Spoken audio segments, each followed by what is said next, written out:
नमस्कार, आप लाइव बिहार देख रहे हैं। मैं हूं राजमोहन तिवारी। बिहार में महागठबंधन की सरकार बनने के बाद आरजेडी को लेकर कई खबरें भी हमने देखी। आज सुबह सुबह ये खबर निकल कर आई कि कुटनी से आरजेडी के विधायक अनिल सहनी को सजा हो गई। ऐसे में अब उनकी विधायकी चली जाएगी और वहां पर भी उपचुनाव कराए जा सकते हैं। मोकामा की चर्चा हम करते रहते हैं, गोपालगंज की भी चर्चा हम करते रहते हैं, लेकिन एक और बड़ी खबर महागठबंधन के विधायक से जुड़ी हुई आ रही है।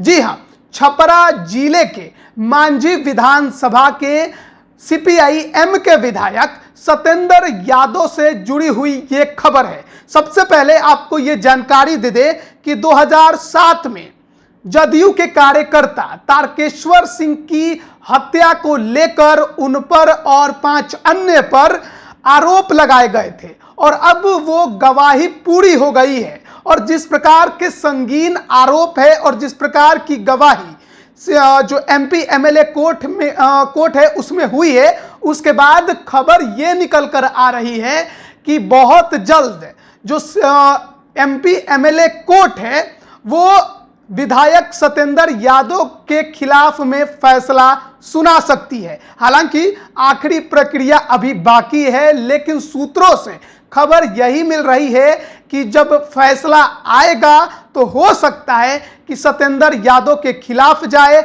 और ऐसे में जिस प्रकार की ये आरोप हैं, क्योंकि तारकेश्वर सिंह हत्याकांड जब हुआ था तो आपको बता दें कि उनकी निर्मम हत्या की गई थी और सबको खेतों में ले जाकर गाड़ दिया गया था। और सोचिए कितना गंभीर आरोप है। ऐसे में ये बात तो तय है कि सजा काफी ज्यादा हो सकती है और 2 साल या उससे अधिक की सजा हुई तो विधायकी भी सतेंद्र यादव की समाप्त हो सकती है। और ऐसे में मांझी विधानसभा में उपचुनाव भी हो सकते हैं आगे चलकर। जिस प्रकार से बिहार में उपचुनावों का दौर जारी है, जिस प्रकार से विधायकों के खिलाफ लगातार कोर्ट के तरफ से फैसले आ रहे हैं, ऐसे में उम्मीद यही जताई जा रही है कि बहुत जल्द मांझी विधानसभा के जो विधायक है सतेंद्र यादव, उनके खिलाफ भी कोर्ट के तरफ से फैसला आ सकता है। ऐसे में देखिए, सीपीआई-एम के वो जरूर विधायक हैं, महागठबंधन में सीपीआई-एम जरूर है,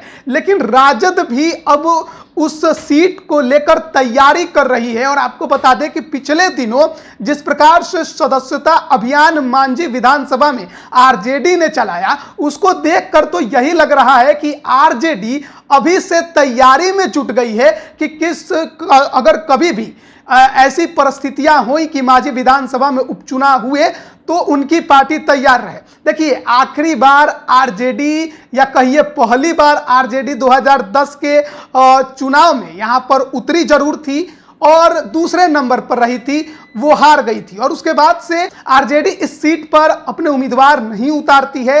लेकिन देखिए, अब जो है वो तैयारी पूरी तरह से मुकम्मल कर रही है आरजेडी और मांझी विधानसभा पर भी उसकी नजरें बनी हुई हैं। छपरा जिले की अगर बात जब हम करते हैं तो अधिकतर सीटों पर आरजेडी का कब्जा है। और ऐसे में मांझी की जब बारी आएगी, यानी मांझी विधानसभा सीट की उपचुनाव की बारी आएगी, तो नजरें बनी हुई हैं। क्यों बनी हुई हैं तो वो भी हम आपको बता देते हैं कि जो सदस्यता अभियान के लिए जो प्रभारी बनाए गए थे आरजेडी के तरफ से, वो सुधांशु रंजन पांडे थे। सुधांशु रंजन पांडे के बारे में आपको बता दें, शायद बहुत लोग उनसे परिचित होंगे कि हाल ही में जो स्थानीय निकाय कोटे के तहत एमएलसी के चुनाव हुए थे 24 सीटों पर, उसमें वो आरजेडी के प्रत्याशी थे। छपरा सीट पर हालांकि लगभग 119 वोटों के अंतर से वो पीछे रह गए, लेकिन कहीं ना कहीं उन्होंने एक टाइट फाइट दी थी और मांझी विधानसभा में उनकी अपनी एक अच्छी खासी पकड़ है। और इसलिए पकड़ है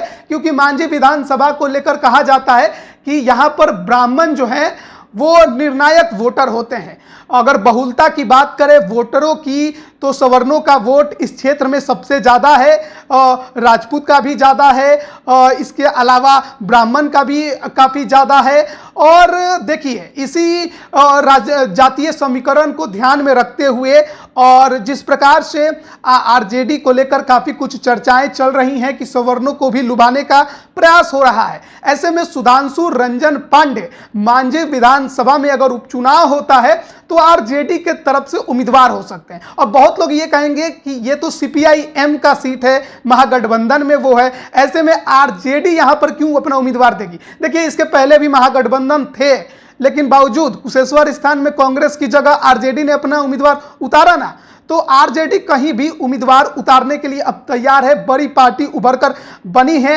और माकपा यानी सीपीआई-एम का अस्तित्व जो है वो लगभग मांझी विधानसभा में समाप्त होते जा रहा है। ऐसे में आरजेडी की पकड़ वहां पर ज्यादा बनते नजर आ रही है और हो सकता है कि अगर ऐसी परिस्थितियां हुई कि मांझी विधानसभा में उपचुनाव कराए जाए तो आपको आरजेडी यहां पर चुनाव लड़ते नजर आ सकती है और सुधांशु रंजन पांडे वहां पर आरजेडी के टिकट पर उम्मीदवारी देते भी आपको दिखाई देंगे। हालांकि इंतजार होगा कोर्ट के फैसले का कि जो सीपीआई-एम के विधायक है सत्येंद्र यादव, उनको लेकर क्या कुछ फैसला होता है, दोषी करार दिए जाते हैं या नहीं दिए जाते हैं, तो कितने साल की सजा होती है, उस पर भी उनके सदस्यता रद्द होने को लेकर काफी कुछ निर्भर रहेगा। लेकिन बहुत गंभीर आरोप है और जिस प्रकार की गवाही हुई है, जिस प्रकार से सूत्रों से खबर मिल रही है, उसके बाद तो यही बातें निकलकर सामने आ रही हैं कि उनके खिलाफ फैसला जा सकता है